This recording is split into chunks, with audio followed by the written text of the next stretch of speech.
What's up guys, this is Anime Crossover. I am back with another episode of what I found to was the King of Fighters Part 2, and if you did enjoy this video, give this video a like, and if you're new to my channel and like my content, subscribe and hit that notification bell for more crossover fictions with a twist. Now let's begin this new video. Chapter 5 Relento pulled out a gun and shot Naruto to initiate the fight, which was taking place between two fighters who were standing on opposing sides. He shot all the rounds out of the handgun at once and added a few grenades for good measure. Because his muscles were too thick for the bullets to penetrate, Naruto stood still as they passed through his body and dropped to the ground without hurting him. Naruto wished to experience and fully grasp these new things, so the grenades exploded on him directly. Now that he could judge whether it was risky for him or not, he was much more at ease. He was unharmed by the detonation, and Poison continued to attack Relento as her whip lashed out and caught his right arm. Poison tugged vigorously while pushing against the ground and increasing her physical strength because the opponent wasn't ordinary and gave off a very dangerous appearance. She pulled with a shout of "Ha!" and Naruto didn't struggle as he soared. Poison caught him in the midst of a twin lariat by two giants who had fully enhanced bodies rather than on the ground. It struck him square in the chest with enough power to topple a tank. They weren't done, though, as Roxy reappeared behind him in batting shape and used a ki-enhanced body and weapon to strike him in the head. Bam! As Sodom approached him while spinning and the Jeet were in the lead, he was once more in the heavens. Given that only the standard weapons had been weak and everything that came after them was extremely strong, Naruto would not claim that their attacks had no effect on him. The seamless execution of it demonstrated their ability to operate as a team. These people were tough as nails and accustomed to fighting in groups, particularly after encountering individuals like Cody and Guy, Terry Bogard, or Ryu. If they had run into him while he was preparing for the Chunin test, they could have broken his bones with the lariat, but that wasn't strong enough now. He wasn't used to fighting weak opponents in this fashion because he always defeated them, and the only opponents Naruto faced for an extended period of time were either on par with him or stronger. Since his durability was his strongest suit, if they wanted to battle him, they at the very least needed to be physically strong or have a ki attack that could actually hurt him. Even Sakura wouldn't be able to break it without getting seriously injured, though she also wouldn't withstand a serious blow from him. She having more power than him despite being cursed with the Kyuubi was incredibly unfair. Even though Sakura was using a special technique, if his control had been better, he could have produced more physical power than she could ever muster. Naruto thought as he was unable to completely utilize his gifts because the Kyuubi chakra would poison his body from the inside if he did too much physical training like Lee. Well, I can do that now and make my body stronger like Lee was doing. He was surrounded by the fox on every front, and the only way he could acquire the strength to fend off the strong foes was by relying on its strength. But now that he had gained his freedom and was finally able to realize his full potential, he made the decision to use battles as an opportunity to practice when it wasn't too serious. Naruto lamented that his team's inability to cooperate as well as criminals did. "I wish we could have such team tactics," he said. Both the weapons and the force's power were insufficient to seriously harm him. Sodom flew away from Naruto after he felt like he had been gently struck and his chakra had been released. Naruto was attempting to realign himself correctly when he crashed into Sodom while pushing against the wind. Before Sodom could recognize he was being attacked, Naruto struck him in the abdomen with his arms extended in X form. This attack caused the target to fly into the adjacent water, but the damage was minimal because Sodom hadn't put up much of a fight, and Naruto was being forgiving so he could take in the fight and learn. Given that Naruto had more stats than all of them put together and could always one-shot them with a Rasengan, this wasn't really a fight at all. Fighting 6 individuals who were equal to you is too much for anyone, so Naruto knew they would win if it was a fair fight and he wasn't using the clones. Even though his taijutsu ability wasn't the greatest in Konoha, he was still among the best due to his extensive fighting background, perseverance, stamina, and endurance. Sis Roxy approached Poison as they processed what had just occurred. Everything was seized by the enemy without a scratch, not even his shirt was hurt. Either he was wasting a lot of ki, or this was a very high-level ki enhancement. They couldn't tell because he was concealing it using the fundamental ninja technique that all ninja learn to hide their chakra, but any capable sensor would pick them up unless the ninja made the decision to completely drop the chakra, letting out what he had collected. When ki and chakra were created, if the person didn't want them, they weren't always present in the body. It would be modified by the person before being put to use. This was one of the fundamentals of both chakra and ki, though chakra required the person to combine two energies. Fortunately, the chakra system within them would aid in the procedure. You could have a competitive advantage if you improved this procedure. This was one of the things Naruto struggled with. Despite having large reserves, Naruto could barely regulate his chakra, so he could only create small amounts of chakra for use. The only jutsu that could force the chakra out of him had high reserves and a low prerequisite for control. This is what initially occurred, but with the right instruction, he was able to gain more control, use Rasengan, and later, other jutsu. Because of this, a battle's outcome was determined by control and skill rather than chakra reserves, which were more than 10 times Tsunade's level in this case. Otherwise, he would have already defeated Konoha. The group realized they were up against a formidable foe and that he was not going to let them off the hook because they were his targets. As he removed his orange jacket, Naruto greeted the man, "Fight without any worry, I just want to spar a little. I won't go too far or endanger your life." He also had a necklace around his neck and was dressed in orange trousers with ninja sandals and a black shirt underneath with an orange spiral. "Is that correct, and you'll be sending us home after that?" "Well, no, I don't really have any evidence of your activities, so I'm just here to demonstrate the effects of them." Anyone would mistakenly believe that he was saying something encouraging by the way he smiled if he weren't talking about fracturing bones. Roxy embraced Poison seductively. "You are going to hurt us. Don't you feel sorry for hurting such delicate maidens?" Any able-bodied normal man would find their pose and body to be poisonous in terms of their sexual aura. It was fortunate that our hero, who firmly believed in equity, did not show prejudice when using violence. He had made this error before and nearly perished after having his chakra drained. Even worse, it was his very first kiss with a lady. Naruto laughed and reached out his arm to them, saying, "Apologies ladies, but I am not a gentleman." While Rolento attempted to sweep him with the staff, Hugo and Abigail intercepted him. Naruto avoided this by leaping and kicking the two giants before falling on his hands. Poison's whip snagged his left leg at that precise moment, but Naruto anticipated it and spun away because of his enhanced body. She was unable to drag him because of this. Poison didn't let go and instead sprinted in his direction after quick thinking. She slipped on the ground just in time to strike him in the head with her heel while drawing power from Naruto. She had concentrated on that area and was able to harm Naruto as he was forced to respond to the assault. He attempted to avoid the heel's impact with his brow just in time to prevent her from catching his eye. His skin had been broken by the force she used, and he was bleeding as well as losing equilibrium and about to fall awkwardly when he caught himself and pushed back the bat that was coming at him. Since Roxy and Poison were twins with shared sensibilities, Roxy stepped in between them. Even without saying a word, they could communicate their feelings. She wasn't the only one, though, as Rolento was also flying in his direction after Hugo had tossed him. When Naruto saw the attack coming, he jumped to the side, but Rolento used the staff to strike his upper body, forcing Naruto to block. Rolento's arm popped out of his shoulder as Naruto pulled him in an attempt to capture him, but the fighter didn't cry out and instead crashed to the ground as he was kicked in the face. Boom, Rolento was eliminated from the fight as a result of that strike, and Sodom rejoined it. He was learning how to adjust and manage chakra instinctively, so it was a very helpful experience. Battle was the best method for him to adjust his body because it was different from what he remembered. It needed to be fixed before a potentially dangerous fight occurred because he was used to moving at a high rate of speed. The gang, on the other hand, was not having a good time at all. It seemed like they had poor luck because they always drew people of this nature. The enemy was unharmed, and although he might be wounded if Abigail and Hugo used their attacks simultaneously at full burst, Poison was only playing them up to this point, so there was no guarantee what would happen. Poison genuinely asked, "Who are you, and why did you target us specifically?" as she knew they were in danger now and she needed a way out. The sixth Hokage, Naruto Uzumaki, said in a playful tone as he wiped the blood from his forehead to show unharmed skin, "I targeted because someone asked me to do so and I need some live practice. Is that good enough or do you more questions to ask?" Despite Kurama's absence, his influence had altered his Uzumaki healing factor, making it effective even without the Biju chakra. Broken bones and other small injuries were no big deal, but it couldn't regenerate entire limbs or organs. Seventh Fire Shadow? Since she wasn't all-knowing, Poison had never heard of this title, but that didn't signify anything. "We surrender. We'll abide by the law and regard you as our superior. You are younger and stronger than we are. Would it be okay if we served as your employees to complete smaller tasks?" The others did not respond when they heard what she said because it was obvious they were inferior. She said something that surprised Naruto because he had anticipated her to ask for forgiveness and pledge not to violate the law.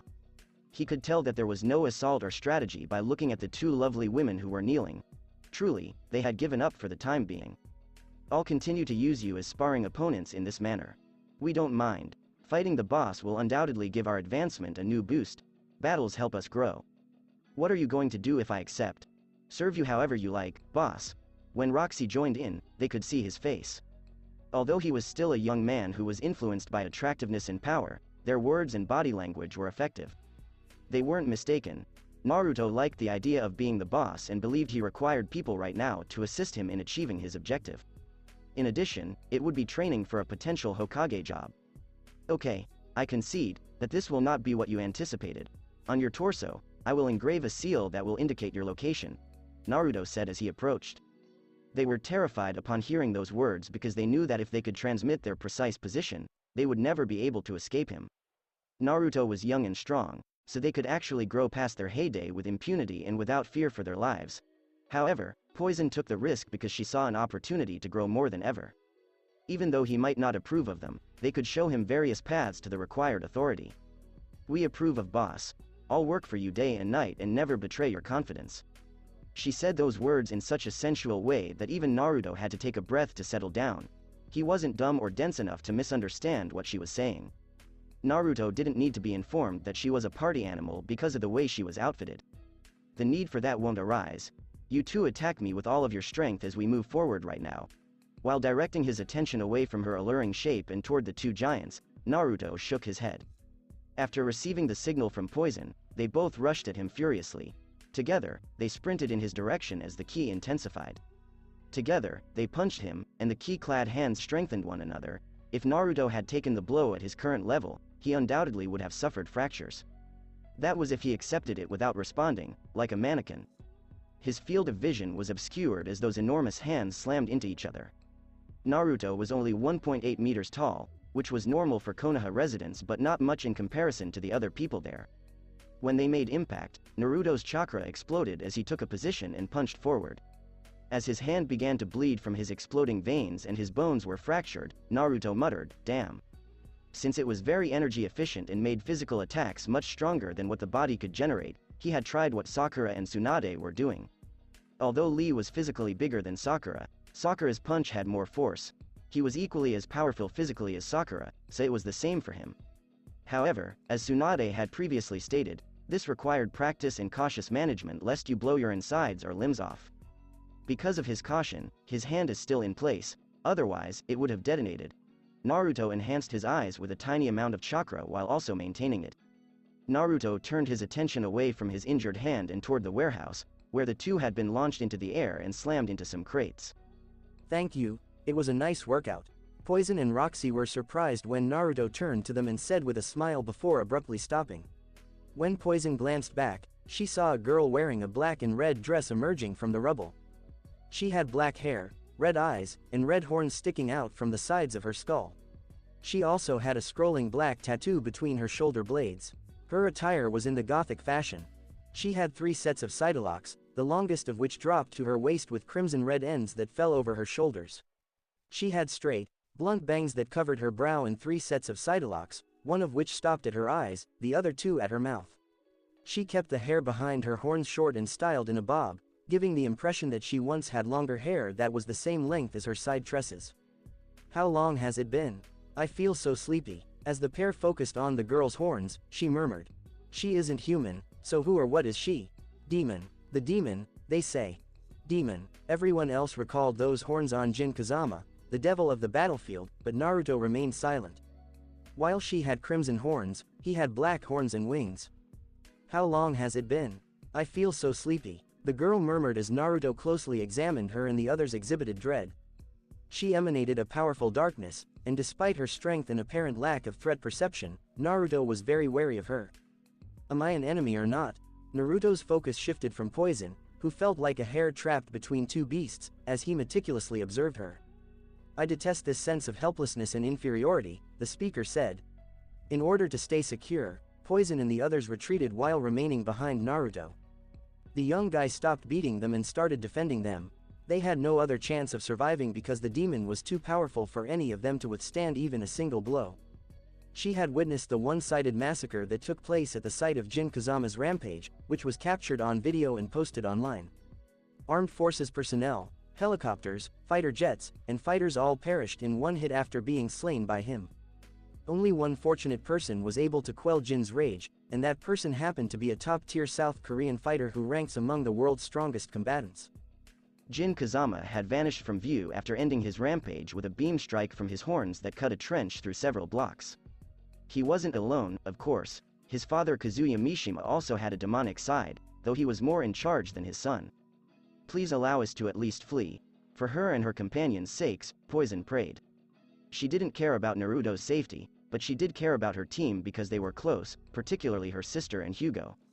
As soon as the fight was signaled, Naruto saw his opponent move. She was swift and headed straight for him. As she reached for his face with her hand, Naruto shifted to avoid it and kneed her in the chin. He grinned with delight at the rush he was experiencing. Naruto launched her into the air, then kicked her in the side, sending her soaring to the right. She was acting sluggish, and the blow to her head made it even worse, but her frame was very sturdy, as Naruto could tell. Very robust. Before she could collapse, Naruto launched himself at the target after locking onto her. Naruto pushed against the breeze and struck her from above. The lady fell to the concrete ground with both legs planted in her abdomen. Boom! The collision created a crater, and Naruto grinned as he at last discovered a formidable adversary.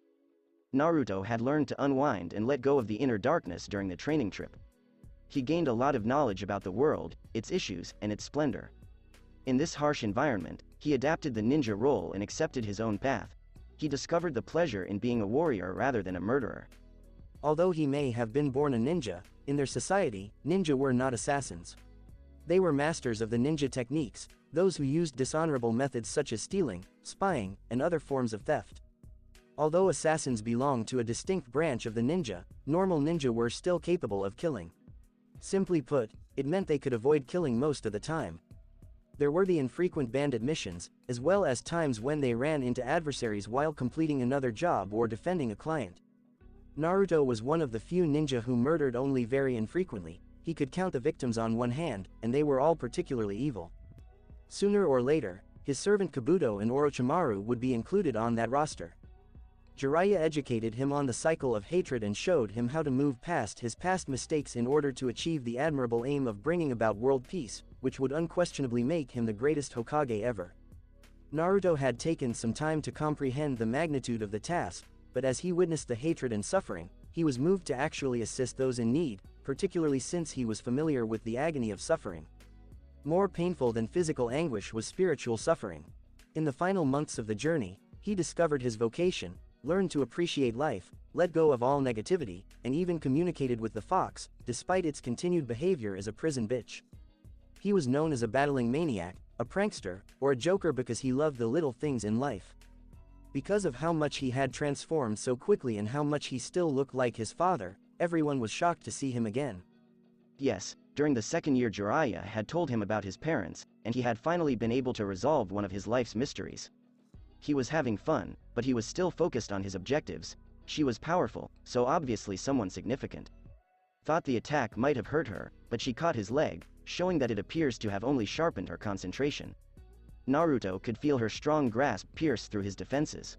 Naruto muttered, "Excuse me, goth girl," grinning as he leapt, using her as a base. She was pushed further into the crater by the power used, so she let go. When Naruto landed outside the crater, he noticed that his thigh was bleeding and covered in claw marks.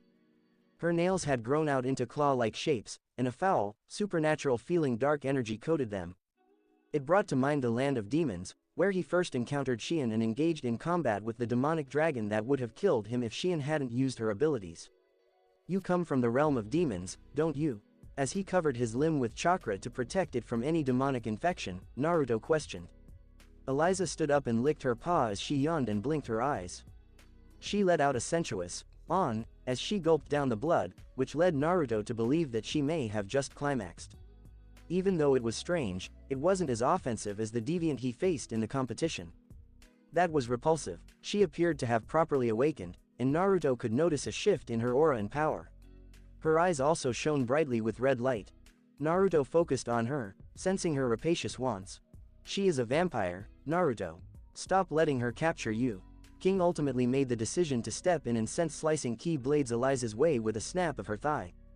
But her delicate-looking hands deflected the powerful assault, which could easily cut through any metal, and send it back with a slap. King had already jumped away from the spot, so the attack reversal only harmed the immediate area. The assault sliced through the structure and caused it to crumble. After being dead for so long, Eliza felt vibrant, and the blood was too good to pass up. She had been anticipating this. Eliza was only meant to nap for a brief while, but she actually slept for 600 years. Upon waking, she discovered that her vampire abilities had diminished considerably. She drank the blood of several victims in an effort to regain her vitality, but it wasn't sufficient. She was in need of the powerfully spiritual person's blood. Then, maybe, she'd get back to her best. But did anyone like that even live in this time period? No one immediately came to mind, so she again decided to take a snooze and dozed off for 400 years. Like the ogre, succubus, and demons, she was a creature of the evil realm, but she had become lost in the realm of humans and had no idea how to get back. The only issue was that her powers leaked because this world resisted her presence in contrast to her home world, which was filled with dark energy. She was also too lazy to worry about it. Because the people who wanted to kill her back home were so annoying, Eliza continued to favor this world. "I finally found you," I said. "Why don't you say hello first instead of staring at me like that? Now, my timid little heart is very timid." Also, Naruto added jokingly as he observed her movements, which changed from being very carefree and indolent to being animated and full of energy. "My name is Eliza, and since you seem like a delight, please permit me to have a drink. Really, you are too delectable. In all my existence, I have never encountered such a wonderful dish." When Naruto noticed Eliza almost drooling over him, he got a shiver down his spine and asked, "What are you?"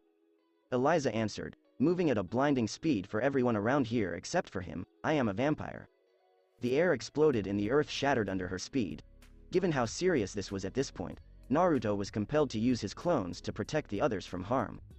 Eliza muttered, "Interesting ability," as Naruto carried the stunned onlookers away from the battleground. "Do you need assistance, Naruto?" King questioned while Naruto and Eliza demonstrated their athletic prowess. "Boss, if you need anything, we can help." Poison joined in to add some lip service because she was aware that he wouldn't force them to battle. "I'll be fine. I'll meet you people later after you get to safety." When Naruto said it, the clones removed them. "Are you through?" "Yes, I appreciate your complying with my suggestion. I do not want the weak to sabotage my dinner."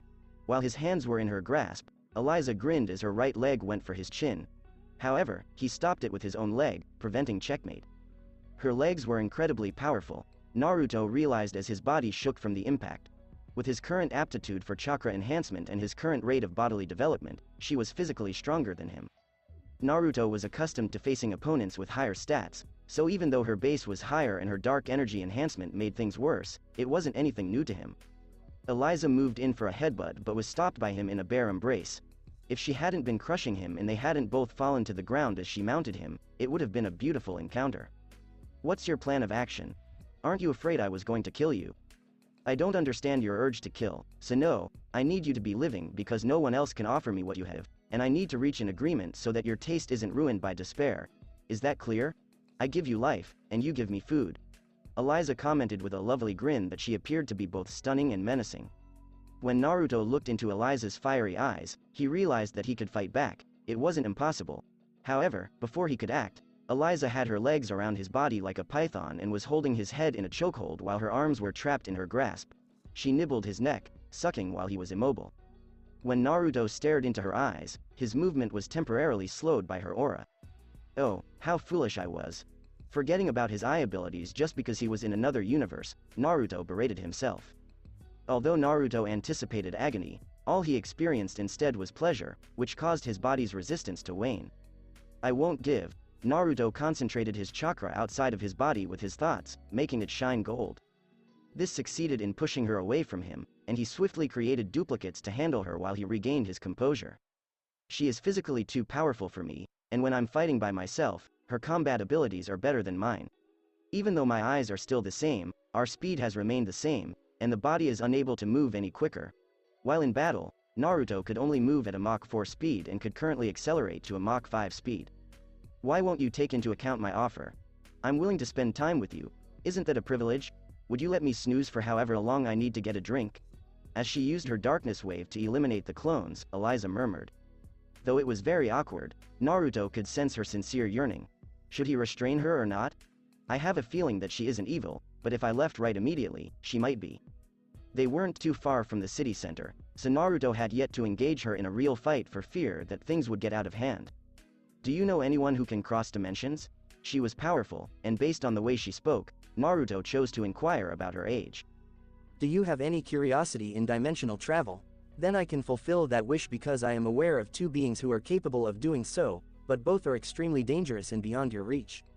Eliza replied with a grin as she moved gracefully in his direction. She was now satisfied and feeling happier than ever because her body was full of energy. If he uses this energy properly, I would be the human while he might be the monster, I thought. I agree to your request, but only if you'll assist me in return when I'm prepared. Naruto said he didn't mind her drinking his blood because he recovered fast and didn't notice much of an energy drain considering how big it was and how long it would take to recover. If you don't mind, I'll take another mouthful because I spent some energy on your puppets, wonderful. Eliza bit Naruto as she embraced him and clapped her hands. Her body clung to him, and Naruto felt her breast strike his chest. He felt his body enjoying the touch because of the circumstance and the state of things.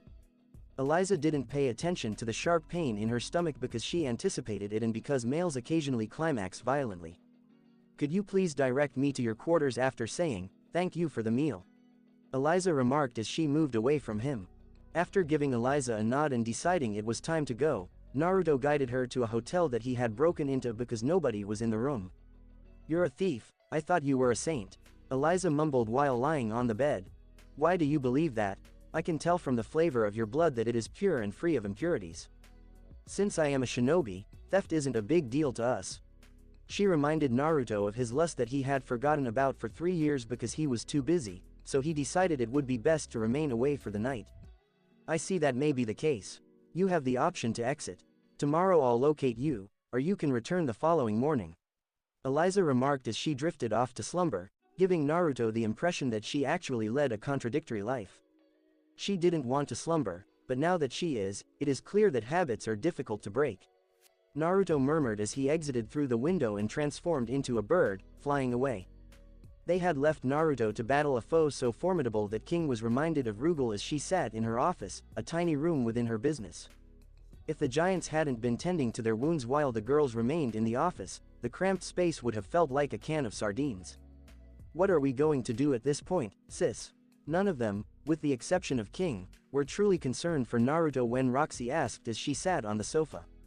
We'll wait for our new supervisor, Poison finally said after a brief pause.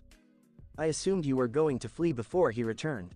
When King heard those words, he was taken aback and turned to face the lady. Since King was also a resident of the slums, they were all bad friends who frequently fought. King assisted Terry in defeating the Mad Gear group after they invaded their territory. Although they all came from the same backgrounds, slums and homes without parents, King always chose the right route while they had chosen the wrong one. Since they could accomplish their goals and taking the easier route would take time, it was the best option. They had allowed power to take over their heads and violence to take over their minds. They were all quite tame in comparison to when she first met them or when the gang was at its peak. They'd learned to be humble and know their place after so many defeats. I have faith in my taste in men. I assumed you slept with sadists. This is for you. As for what I like strong men, and if you don't know, I offered myself to Terry once, but he rejected my approach, and I wasn't willing to risk being beaten by his bitch. Poison gave King the middle finger and replied while looking at the clock. It had been 10 minutes, so the battle should be over. You'd better brush your teeth before I throw you out on the street. Remember, Mary is my friend. What do you intend to do with Naruto now? King was becoming agitated as bad memories of this battle surfaced, memories of her hometown where her friends had nearly died in a battle against a superior foe. Nothing. How do you think we control the boss? He could easily snap our pretty heads, so why would we do such a thing? We aren't fearless warriors like you. Roxy spoke up as she dropped her phone because King was bothering her. I'm finished, Naruto stated as he walked in through the window. As she always did when confronted with unexpected intruders, King threw a chi wave at him through her leg, cutting through the air like a sword. Wow, Naruto exclaimed in surprise as he blocked the attack with his chakra-enhanced forearms because his physical body would break if it hit him. Our kind of people need to be on their feet the next time they come through the door, so such reactions are required. King stated as she examined the stains on her carpet caused by the coffee she had placed on the table. Sorry about that, I'm just used to it, but next time I'll try coming in normally. Naruto responded with a smile and rubbed his chin. Just be cautious, and how did the battle turn out? King inquired with interest because she could see damage on Naruto's body and didn't believe it wasn't dangerous. We fought to reach an agreement and are now friends. She even has the information I need so that I can finally zero in on a specific target. Naruto said in a light tone, as the weight of his goal had been lifted. Eliza had said the targets were very strong, but he wasn't concerned because now that the fox was gone, he could reach his full potential, and if that wasn't enough, he would finish the senjutsu training. The knowledge was incomplete, but he could make it up as he went, using clones to test it out because death was a risk. Can you believe what she says? She is a demon, and I can tell you that none of them have ever been good. I read people well, and I trust her words because she needs me. Well, if you say so, that's your choice, but I don't want her anywhere near my house.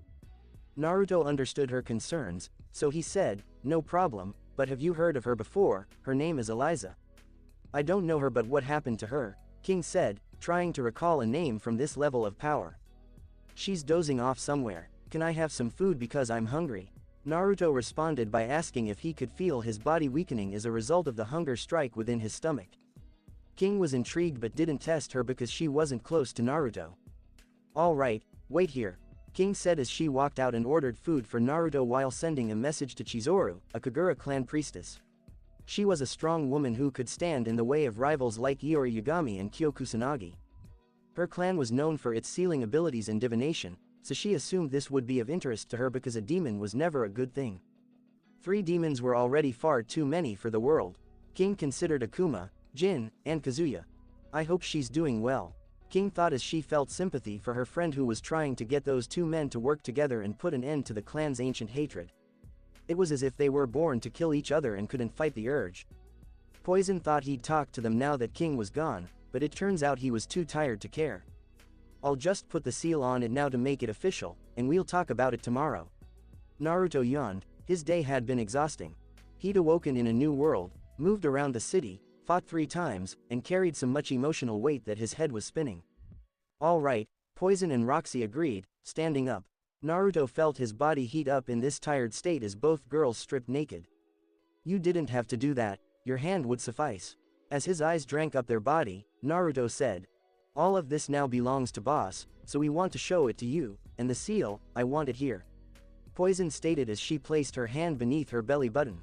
I want it right here, boss. Roxy said cheerfully as she rubbed her inner thigh with a mischievous smile.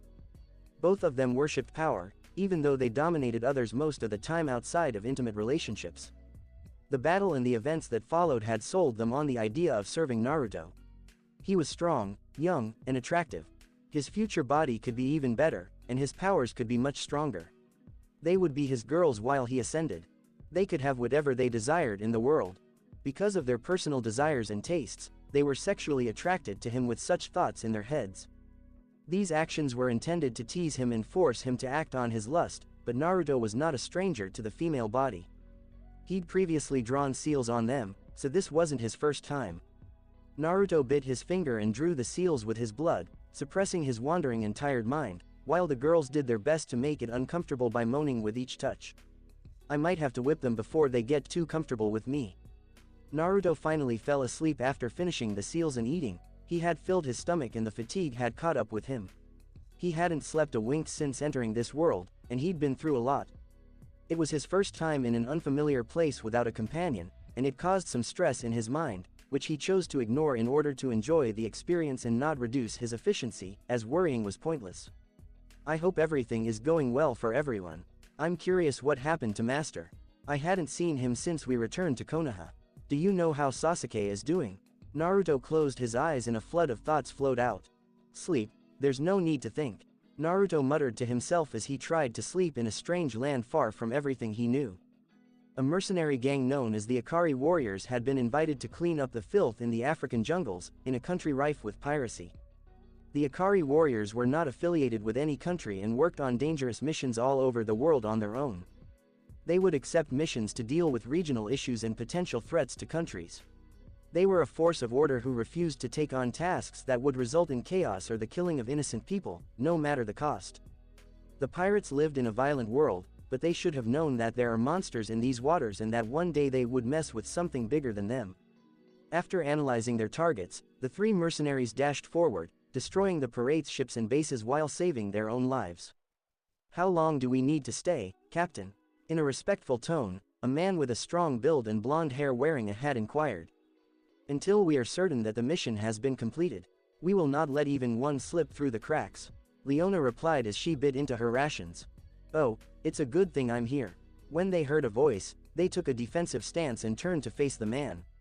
"What do you want, Mutiba?" Ralph Jones inquired confidently, eager to pit his wits against the foe known as the Genocider. Ralph and Clark were both 188 centimeters tall, and their bodies had been built powerfully through rigorous training. It wasn't too thin or too big, but it was in the middle.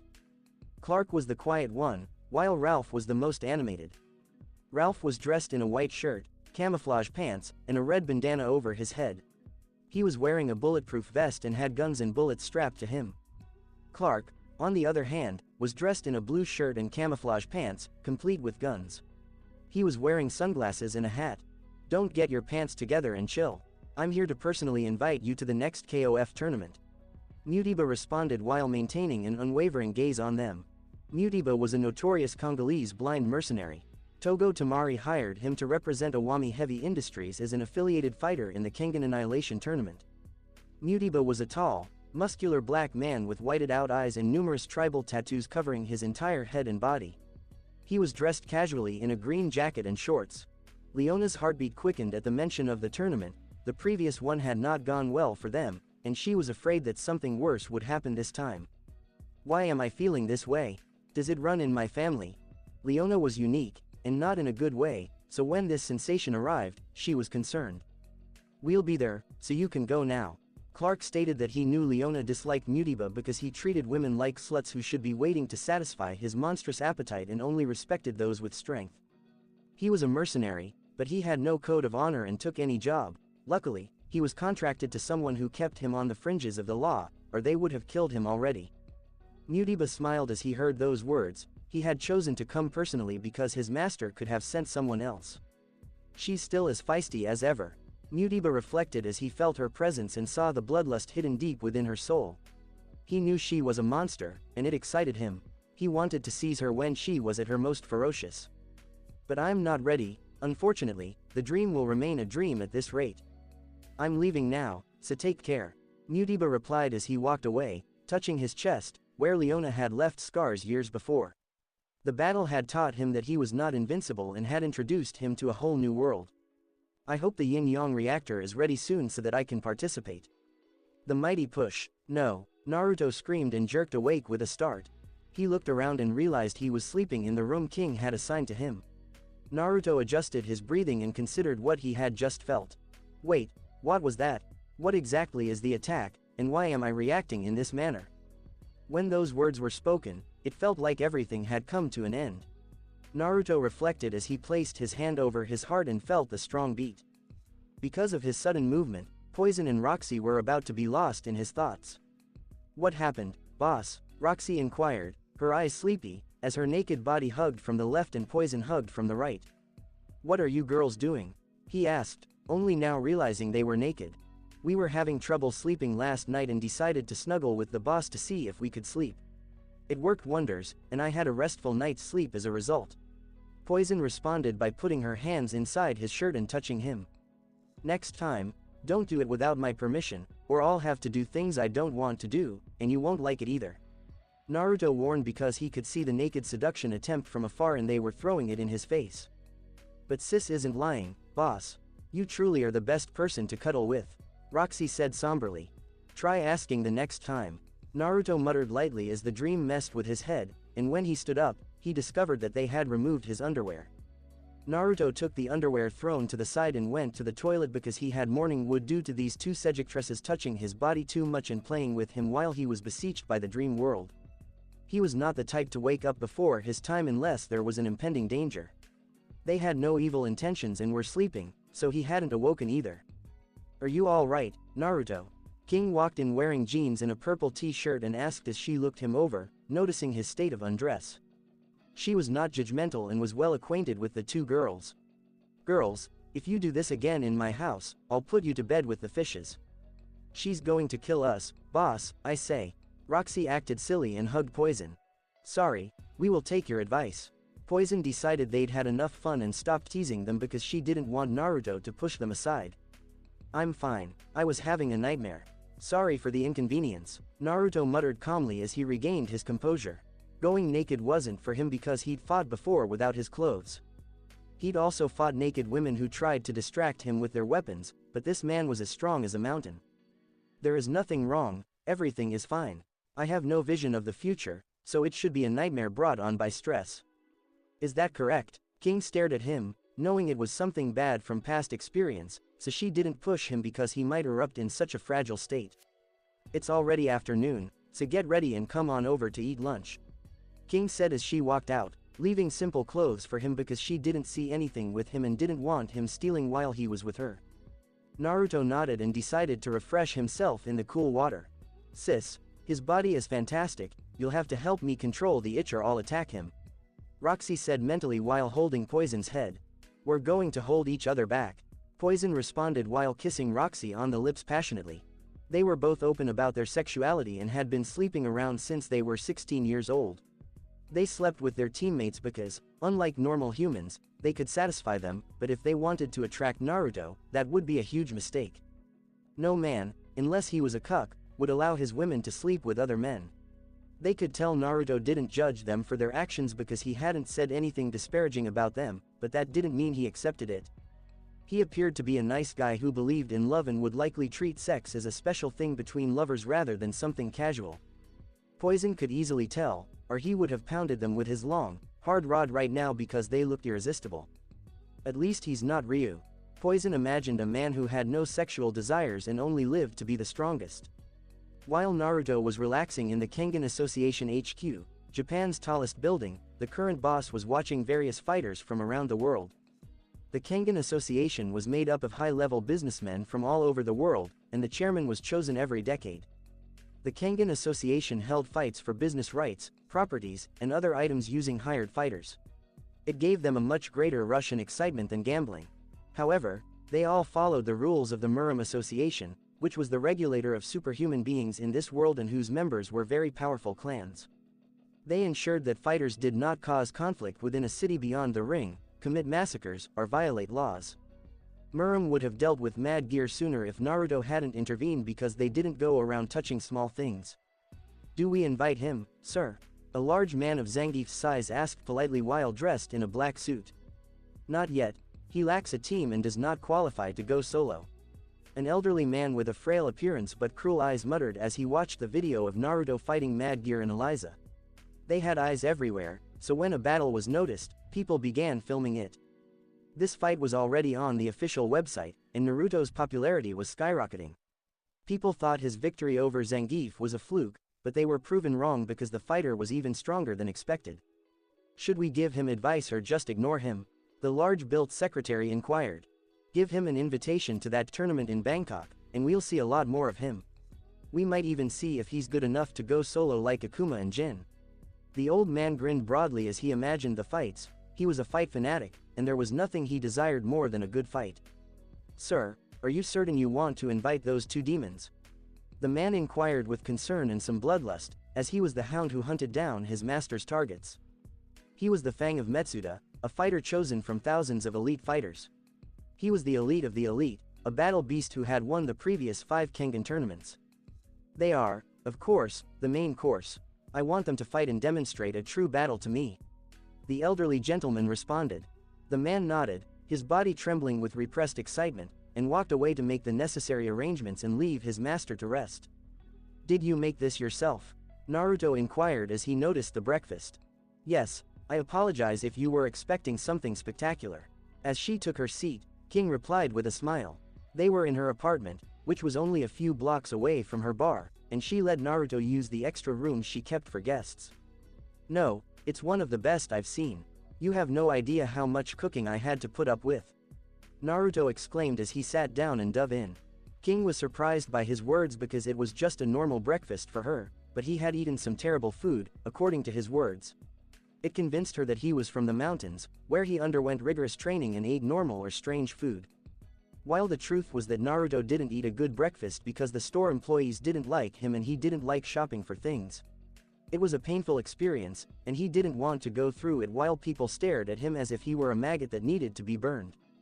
Since the sand invasion, the situation had improved, but a habit had been formed, so he never changed it much, whereas Jiraiya always ate light, so he had never seen such a large breakfast. Enjoy it, because we have other things to talk about before you do your thing. King smiled warmly as she expressed her enthusiasm for Naruto. He reminded her of her life in the hood, where even the most basic necessities were difficult to come by. As King threw out the freeloaders, leaving only the two of them in the house, they finished their meal in silence. It was a pleasant experience that brought back memories of his time with Cheel and Hinata. Back home, they were his girlfriends, but their relationship was platonic.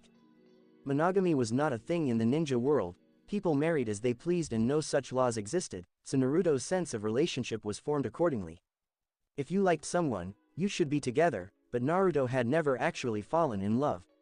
He always said he loved Sakura, but Jiraiya taught him everything and fixed him up in the 2.5 years.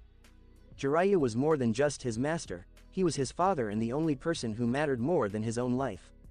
Naruto would die for him and kill anyone. The man was a pervert, but he was a good master who had learned from his mistakes and carefully taught him, despite the fact that he wasn't a genius like Nagato or Minato. Naruto had talent, but it was limited by Kurama's presence, so they had to use slow methods to get him ready to achieve Sage Mode and fight Kurama in the final test. Jinchuriki could bond with their beast through mutual understanding or by defeating them in combat, but Naruto had no choice but to look forward to the fight because Kurama wasn't listening. It was his father's test, because Naruto would surpass the limits of humanity after defeating Kurama and gaining his power. That was it, and the man taught him about love and made him realize how shallow he was. He matured and understood the world in a short period of time with a proper master. He knew what a good person looked like, what a normal person looked like, and what a bad person looked like. Jiraiya changed his mind about owing Konoha anything, realizing that just because he was the Kyuubi vessel didn't mean he owed them anything. With this knowledge, Naruto realized how few good people there were, and how most people were just normal, as they could give lip service but not act. All of his friends fit into the normal category, none of them were particularly good people. They were oblivious to everything around them because it had never happened to them. It wasn't a secret that he was lonely, you'd have to be blind not to notice, and they'd all seen him walk around the village depressed. Naruto didn't hold it against them because it had nothing to do with them, and they were still good friends who would lay down their lives for one another. The issue was that it was normal not to care about others and to ignore things that were bothering you. After the training journey, Hinata confessed to him as he had seen through her feelings, and he agreed to give it a shot. She knew it was just a test and welcomed it with joy. Naruto was also overjoyed to be loved, especially by such a lovely young lady. Hinata was the quiet girl in class who was actually the strongest without anyone knowing. She was quiet, but she was the first person his age to call out to him among the people he knew. During the Chunin exam, his teammates were unconcerned about his injuries, and Hinata provided him with a healing balm. She supported him when none of his teammates did. She looked up to him when no one else would. Naruto could only feel sad for her, for himself, because she was that strange girl who was burdened by life. Hinata would have approached her father with confidence and made friends with him if her father had been stronger, but she was afraid of what the clan would do to him if she interacted with the village outcast. Her mind was burdened by her love for her sister, as she had to appear weak in order for the clan elders not to slap the slave seal on her head. Hinata was willing to put herself in that position out of love for her younger sister, who had no idea how much her elder sister cared. Naruto had fixed Neji, and he understood Hinata's position as his father had been made into a slave because he was the younger sibling. He assisted her in her goal of reforming the clan, and Naruto intended to join her. Naruto assumed that because they were in a relationship, he would fall in love with them over time and through their shared experiences. Shion arrived later, perhaps a few months later, when he went on a mission to protect her life. They were together for 2 weeks and she fell in love with him because of his persistent personality. Shion, unlike Hinata, was not shy and asked him to give her a child. Naruto said he wouldn't mind if he fell in love with her, so she became his second girlfriend. He ended up here only a month later after going on a mission to find a forbidden puppet user. How much do you know about the world, Naruto? As she held her coffee mug, King inquired. Not much, because I lived in a village hidden from the rest of the world. Naruto replied truthfully without further explanation because she didn't need to know about it. I guessed as much, so you're unaware of Muram Association. What exactly is that? First and foremost, you are fortunate that you did not allow the battle to drag into the city, or you would have been attacked by them. Muram Association is an organization made up of clans or other martial artists that monitors key users. They have branches in every country and make certain that nothing goes wrong. They will not interfere with minor matters, but if key users engage in excessive behavior, they will intervene and take care of them. They are currently in a bad mood because one of their members was killed by Jin Kazama, so you should exercise caution. You are powerful, but keep in mind that the Muram Association is directly linked to the country's army. You know, Akuma, even the raging demon wouldn't dare to cause havoc within a country because fighting a country is too difficult. If the country is willing to accept losses, even his ki would run out and the damage would mount. It's why ki users are subdued and don't cause too much damage. Otherwise, fights would break out everywhere, and people would die in droves. Shadaloo and Nest are the Muram Association's current adversaries. Both are evil organizations that have been involved in extremely unethical practices that were tolerated in the days of chaos but are now prohibited even in the Muram. Naruto, you are strong, so they must have noticed you without your knowledge. They have a database of all fighters and can come after you at any time. Shadaloo and Nest are notorious for kidnapping and killing talented fighters.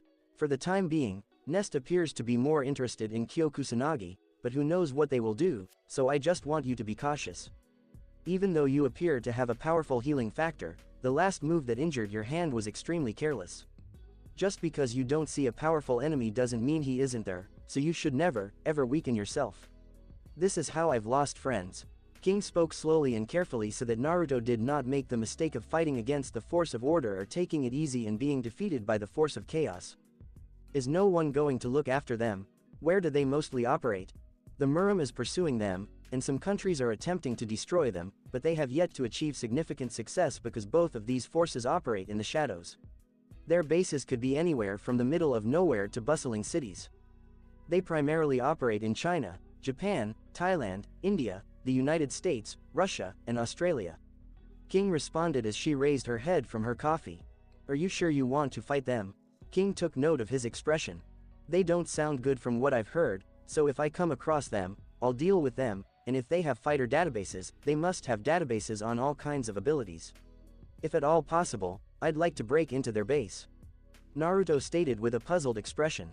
He liked these types of organizations because you could help people while also getting treasure from them. There were similar organizations in the ninja world, and he had raided some of them with Jiraiya, discovering old documents containing powerful jutsu. These people were good collectors, so if you could outwit them, you'd find a library full of valuable knowledge. Only groups like Akatsuki were useless, they were simply anarchists who were completely barren once you discovered their base. On such excursions, Naruto discovered the wind armor and wind flight jutsu but was unable to complete them due to poor control. I know it appears to be useful, but the risk is too great. They have very strong fighters who can even defeat the demons if they are willing to sacrifice their main fighters. Do you realize how dangerous it could become if you push them too hard? They were fighting countries and entire organizations. Relax, King, I know my limits and would never act rashly. When the opportunity arises, I will attack. I'm not going to go looking for them or anything. Even then, you'll be on their wanted list, and Ryu and Kyo are targeted every week. Are you comfortable with a life where danger can strike at any time? I'm used to such a life, so it won't bother me much, and now I have subordinates to assist me. King could tell he wasn't going to back down on this one. He was the same as Terry, Ryu, and all the other guys she was dating. For their purposes, none of them would back down from such threats. Even if she had a valid reason, she would not back down, but it appears that peace had dulled her mind. I understand, but what are your plans for them? You know they can't be trusted. I plan to use them for practice because I will be the leader of my village. This experience would be beneficial to me. I want to earn a living and manage forces and properties. With them as a foundation, I hope to recruit more fighters so that I can spar with them and develop my fighting style, as I am only just getting started. Naruto responded with zeal, saying he couldn't wait to learn the jutsu and master his wind and clone styles before entering Sage mode. When he returns, the Akatsuki will wish they had never existed. King was surprised to see his excitement because Naruto was already strong, and if his growth was just beginning, he would truly usher in a new era of martial arts. Perhaps he's just bragging. Of course, that was an option as well. If you want to train for larger purposes, you can go to the mountains and nature, but if you want to polish a fighting style without causing massive damage, there are many gyms for our kind of people. I'll need both, but I'll start with the nature one. Well, that's your choice, but keep in mind that you won't be the only one out there. I'll remember that, and thank you very much, King. You are truly the best. You are my friend from now on, and if you need anything, give me a call and I will come running without hesitation. Naruto rose from his seat, hugged King, and spun her around before setting her down. No problem, it's really nothing, so you don't have to go so far, and yes, we are friends. As she looked at him, King smiled. He was a fun guy who infected others with positive energy. Alright, I'll see you later. Be careful. To be continued. That's it for this podcast. Thanks for listening to this video.